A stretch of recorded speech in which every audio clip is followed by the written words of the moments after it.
Welcome back to Exhibit A List, where pop culture gets cross-examined. I'm your host, Jasmine Weg.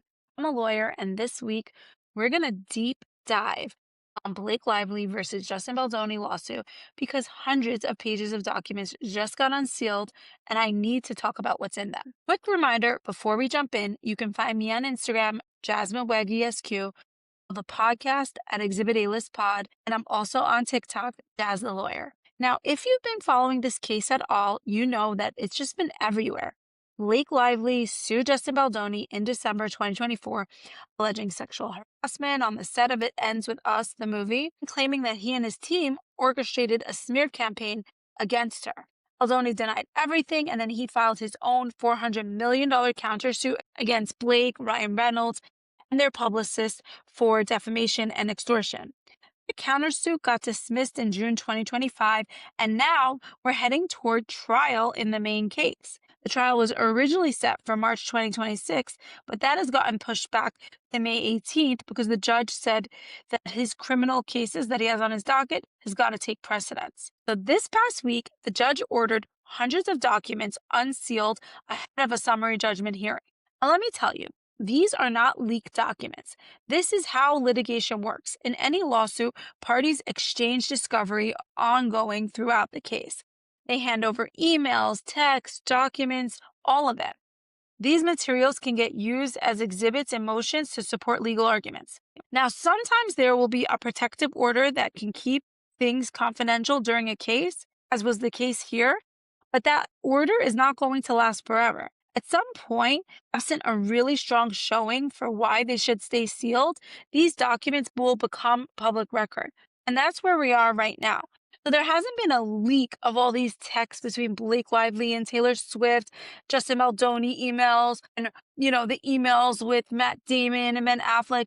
Those were always exchanged in the course of discovery. One side had requested from the other. Now the court is no longer keeping these documents sealed. So the public has been able to view it through court documents. So what we're looking at now are the actual text messages, emails, and deposition transcripts that are evidence in the case. This is the meat and potatoes of litigation. This is what lawyers do when you're a litigator.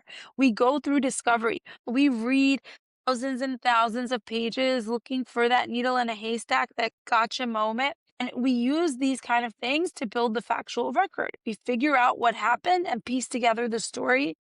Because in the beginning of a case, a plaintiff will bring an action with her allegations. It will make a strong enough case based on facts that she sets forth. The judge says that, okay, you just need the standard of you have set forth fact. If true, state this cause of action that you're alleging. It doesn't mean that at the stage where you file the case, everything has to be proven true. During discovery, when you produce your evidence and exchange it, that's what actually determines how truthful the claims that you made at the beginning of the case are. And now here we are as the public, we get to see it too. Now, before we get into the specifics, I have to say this because we're going to talk about a lot of crazy things that were put into writing. And I got to go back to my girl, Dorinda Medley from Real Housewives of New York with her iconic, so quotable, I quote her all the time. She says, say it, forget it, write it, regret it. In other words, when you say something verbally, it's easy to just move forward from it, and there's really no evidence unless you are a Real Housewife and everything you say gets recorded for camera. But when you put something in writing, there really can be regrets in the future because you never know when that writing can resurface. Honestly, this might be the biggest takeaway from all of what we discussed today. In this day and age, it's shocking to me that intelligent, experienced, powerful actors, this isn't their first rodeo, are not more careful about what they're putting in writing and what they're willing to put in writing. Everything is discoverable. Every text, every email, every DM. If it's written down, it can end up in front of a judge. In a court filing, it can end up accessible to the public. Eventually, it could be in front of the entire world. Okay, so the biggest headline grabber has been the text between Blake Lively and Taylor Swift. And we can all understand why. Taylor Swift is one of the most famous people on the planet Seeing her private text is wild. People are so curious about the inner workings of Taylor's mind, about what hints and Easter eggs she's leaving on her Instagram. Imagine these mega fans actually get to read text messages that she sent with her super close friends. This is the voyeur's dream. So the internet has gone wild for it. In April 2024, Blake sent Taylor a link to the trailer for the movie It Ends With Us. The trailer features Taylor's song, My Tears Ricochet. Blake wrote something along the lines of, "Don't be thrown by your song." They went on a limb and they kept it. She's basically using that text to ask Taylor if she's cool with the song being in the trailer. Taylor responds, "Wow, I love how they use the song. Welcome to Hollywood, Justin." And then they start speculating about optics. Blake writes about how the song imbues everything with such gravity and quality, but she's torn because on one hand, screw Justin Baldoni forever, but on the other hand, she does want the movie to work and the song is powerful. Then there's another text when probably Taylor says something along the lines of, if Justin was strategic, he would not want a Taylor Swift song in the trailer because that gives you more power over the film because it's your ally and not his. And Blake responds, "Get yourself a friend who's like the actual Roman Empire." Then Taylor allegedly responds, "His misogyny runs so deep that he thinks women are incapable of winning chess matches or making long game power plays." And then Blake replies, "You are so right and so wickedly smart to call it. He should have run from your music. I never thought about that, but holy shit, how stupid. This was his only shot at having the appearance of an upper hand." Now, flash forward to December 2024. The New York Times is about to publish the bombshell story about Blake's allegations. On December 4th, Blake texts Taylor saying that she feels like a bad friend because she's been such a sad sack who only talked about her own problems for months. Guys, that is so relatable because I feel like in every friendship, we fall into this role where we're just going through something and then our text in every conversation really ends up where we are going back to that problem that we can't get over and we're working through with our friend. And that dynamic kind of like hits where you start to realize, like, I'm being a sad sack because every conversation is about me. Let this text to Taylor be your reminder that maybe you should check your text. And if you've been doing this too much lately, it's time to retract. The next day, Taylor sends Blake a link to a People magazine story where Justin Baldoni talks about being sexually traumatized by an ex-girlfriend. Taylor writes, "I think this B knows something is coming because he's gotten out his tiny violin." Now, the internet is kind of torn on this one because some of them are so angry they are calling this Mean Girls vibes, but a lot of other people are like, no, this is classic ride or die best friend chit chat. Like, you're gonna have your best friends back when they're dealing with their like enemy, frenemy, ex whatever it is.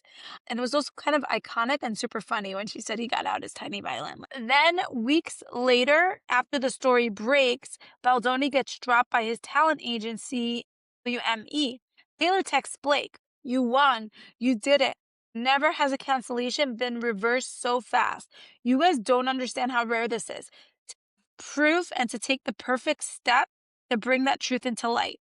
Blake responds, "I love you so much. I would not be okay through any of this if it weren't for you." Okay. Best friend, lovey-dovey.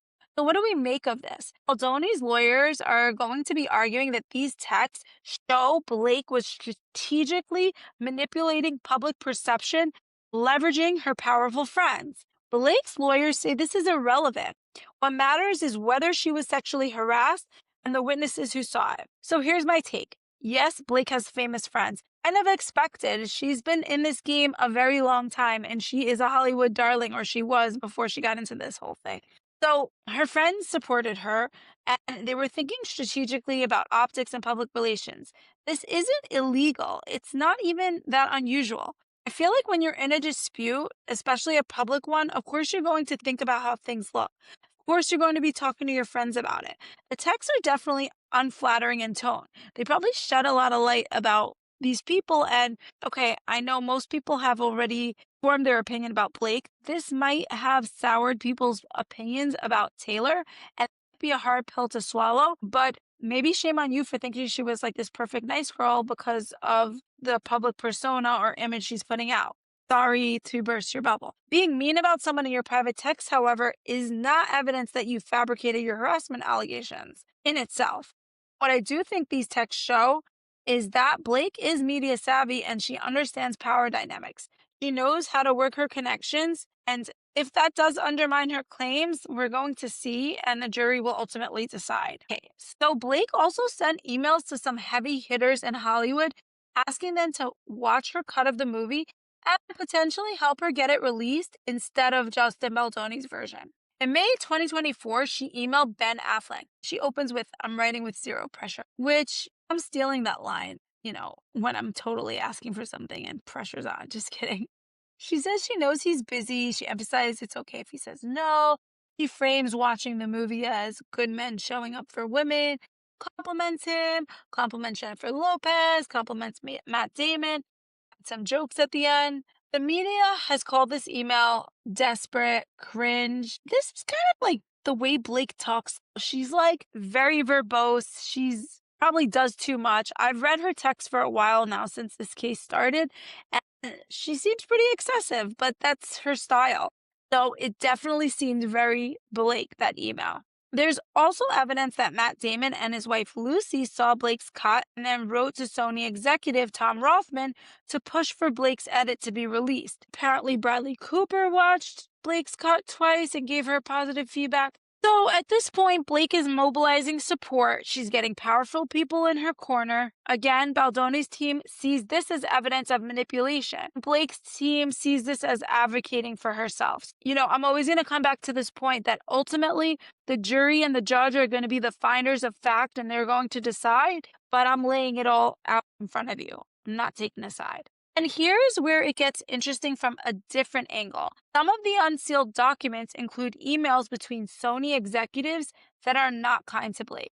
Sony Pictures Chairman Tom Rothman and CEO Tony Vincic, sorry, I don't know how to pronounce that, exchange emails where they basically trash Blake's approach to promoting the movie. They compared her to Anne Hathaway, and not in a good way. The reference is to the backlash Anne Hathaway faced years ago for being perceived as like a tryhard or inauthentic during her Oscar campaign.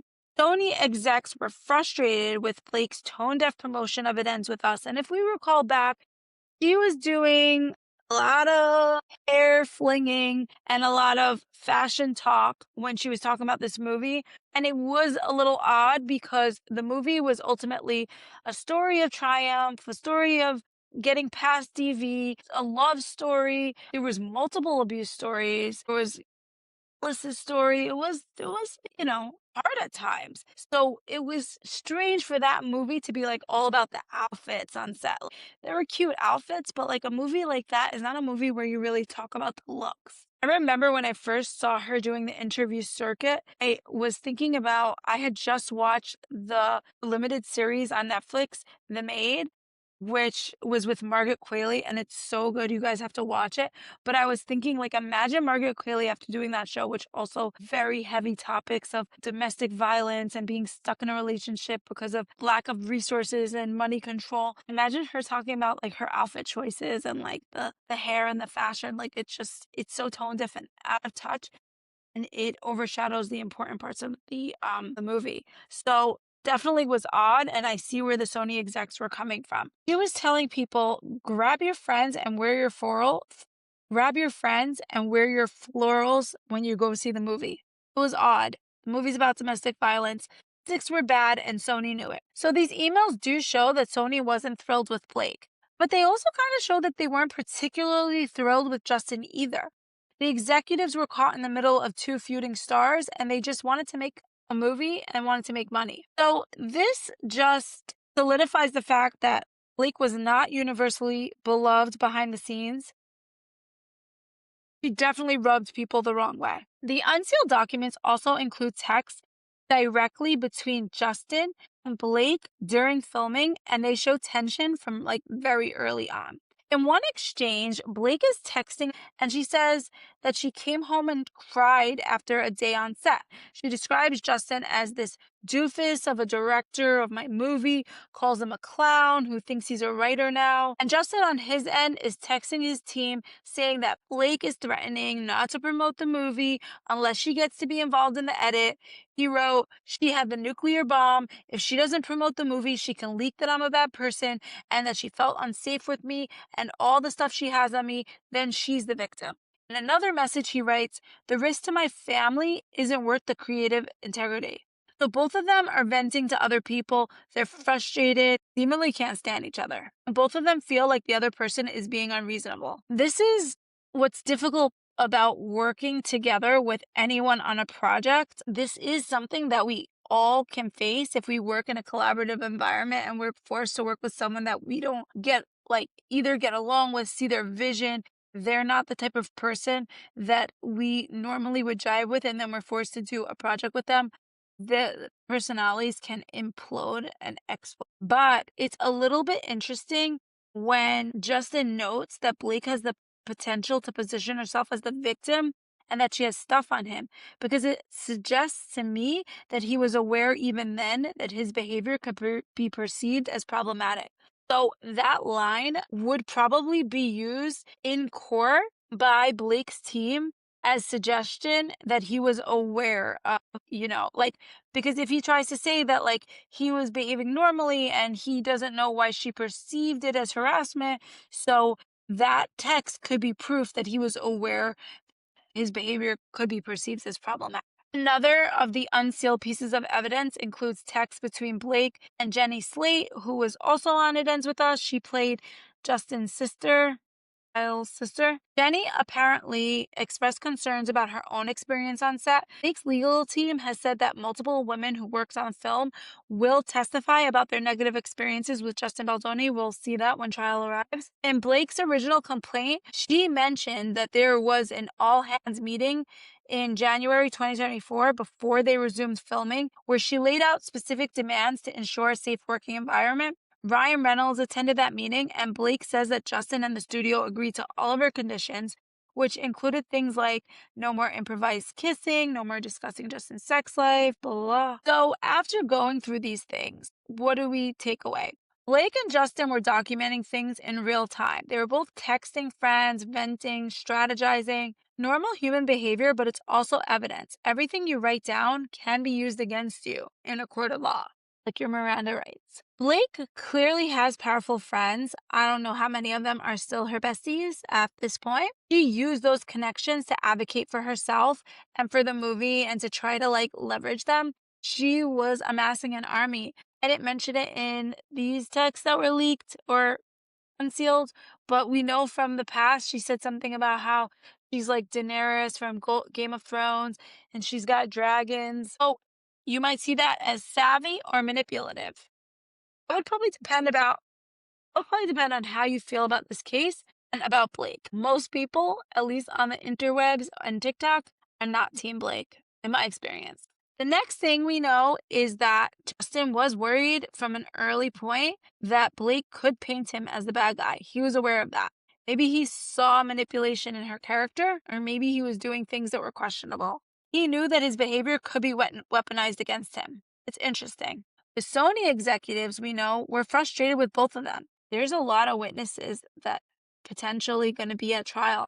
There's Jenny Slate, Brandon Sklenar, potentially Taylor Swift, Gigi Hadid, Emily Blunt, Hugh Jackman. This trial is going to be a circus. An important thing to remember about a hostile work environment claim is that you don't have to be a perfect victim. It doesn't require you to be universally liked. It doesn't even require you to be nice in your private texts about the person you're accusing. It requires evidence that you were harassed because of your sex, if that's the type of harassment you're alleging, and that it was severe, pervasive, and that the employer knew or should have known and failed to take action. I don't know if Blake will be able to set that forth. Blake's team, though, they say that they have that evidence, and Justin says no way, and he's prepared to go to trial on it. But if there's one thing that I want you to take away from this episode, it's this. Pick up the phone, guys. Seriously. If you're in a dispute, if you're in an argument, if you're venting, if you're strategizing, if you're saying anything you wouldn't want read aloud in a courtroom, not to beat a dead horse, but just pick up the phone and have the conversation in person. You don't have to put it in writing. Blake Lively is now dealing with the fact that her private texts calling Justin Baldoni a doofus and a clown are public. Now Taylor Swift is dragged into this. She's dealing with the fact that her private texts calling him a B word are public. Justin Baldoni is dealing with the fact that his texts about Blake having the nuclear bomb are public. None of them thought these texts would ever see the light of day. But here we are. This is litigation, and in discovery, this is what happens when you go to court. Everything comes out in the wash. It's a bit shocking that in 2024 and 2025, and here we are in 2026, people are still doing it, trust me. People with this much money and this many resources weren't more careful. They got their lawyers on speed dial, publicists too. They have people whose entire job is to protect them. Who dropped the ball here, guys? They were all texting like normal people, and you guys are all loving it because you get to read the tea and the juice. They screwed up. They were not thinking about the fact this could all become evidence. So whether you're dealing with a workplace issue, a business dispute, a friendship breakup, relationship breakup, whatever it is, be smart about what you put in writing. Because once it's written, it's forever. And you know what's funny? Sometimes people want to talk about something with me professionally, or opposing counsel or whatever. And it's funny because sometimes I'll be like, give me a quick call, and they might not call. They might try to keep that conversation, email and stuff. If it's not necessary, I will just take the initiative to get that call because I don't need to be, screenshotted for what I said. Not that I'm saying something inappropriate. Everything could be taken out of context. Or like maybe I'm in the midst of a negotiation. I don't need to be nailed down to what I said because it's negotiation. It's ongoing. Things change. Once it's written, it is forever. Okay, but before we wrap up, it's time for petty court. Today's case, your best friend goes absolutely feral in the text, backing you up about your enemy, your ex, your terrible coworker, whatever. She's calling them names, she's plotting, she's Taylor Swifting. She's being savage, and then those texts become public. So does your bestie get a pass because of the bestie code? My ruling is yes and no. Yes, your bestie gets the pass in the sense that we all vent to our friends. A lot of friends will call us out on our BS, but a lot of friends are just like really supportive and are just like, yes, say more. I hate them too. We write it on. We all say things in private, we wouldn't say in public. And friendship is a great opportunity to have that safety net where you can say those things. If my best friend is going through something, I'm going to back her up. I'm going to call the other person names, possibly. It's not really my personality, but like I can see a younger version of myself. But I'm going to be on their team. That's friendship. If you know your friend could be headed toward a lawsuit or this dispute might be bigger, be smart about how you show that support. Be supportive, but you don't have to create like an entire evidence docket with your text messages. If your friend comes to you and says, I'm thinking about suing this person or this might blow up, say, let's talk on the phone. Don't text. His misogyny runs so deep he thinks women are incapable of winning chess matches, or mention a little violin. Don't create a paper trail that the other side's lawyers are going to have a field day with. At the end of the day, those texts don't prove whether or not Blake was lying on her claims or if they were false or true, but they give the other side a lot of ammunition to argue that she's manipulative, and that goes to her character and that will play a role in their defense. And it also shows that she's strategic and maybe that this was a calculated PR move. As friends, my ruling, you get a pass, but be careful. Case closed. Oh, by the way, in the age of screenshots, let's be smart. So that's what I've got for you this week. The Blake Lively versus Justin Baldoni case is messy, complicated, and it just always keeps serving. And I'm here for it because never a dull moment. If you found this breakdown helpful, or if you have thoughts on the unsealed documents, please share this episode with a friend who has been following the case. We all have one.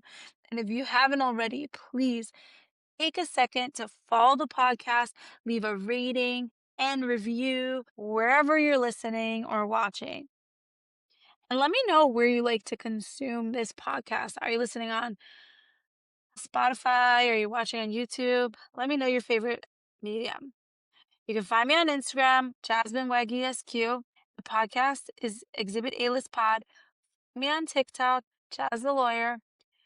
DM me on any of those and tell me what you think about all this. I want to hear your opinions. I'm not super one-sided. I'm open. You could change my mind. Something I love about me is like, please change my mind. I'm always ready to have a new outlook. Anyway, thank you for listening. I'll see you next time on Exhibit A List. Stay curious, my friends.